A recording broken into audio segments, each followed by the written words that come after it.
Free fire এটা যেমন কারোর জন্য প্রফেশন, আবার কারোর জন্য ইমোশন, আবার কারো কারোর জন্য এটা মজার হাসি বিনোদন। এখানে আপনি ভালো নাম, খারাপ নাম, সুনাম, বদনাম সব পেয়ে যাবেন। এই যেমন দেখেন এখানে কেউ কেউ গেরিনার শ্বশুর হয়ে গেছে, আবার কেউ হয়ে গেছে গেরিনার ভাতার, আবার কেউ হয়ে গেছে উচুঙ্কা, কেউ আবার হয়ে গেছে রানী, আবার কেউ হয়ে গেছে চুতমা রানী। তো যাই হোক, এটা হচ্ছে অস্থির বাঙালি পার্ট 1। আর বাঙালি যদি এরকম নাম না দেয় তাহলে কি ফ্রি ফায়ার জমে?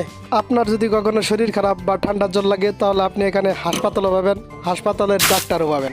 হঠাৎ যদি গেম খেলতে খেলতে দেখি যে এমবি ফুরিয়ে গেছে, তখন আমরা বলে উঠি দূর চুল, এমবি শেষ।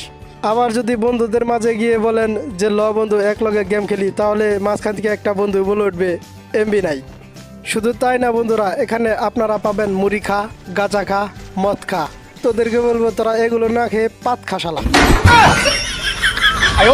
এটা ছিল ফ্রি ফায়ারের হাস্যকর নামের প্রথম পার্ট। তোমরা যদি আবার কমেন্ট বক্সে বলো ভাই দ্বিতীয় পার্ট কবে আনবেন, তাহলে আমার একটাই উত্তর, জানি না।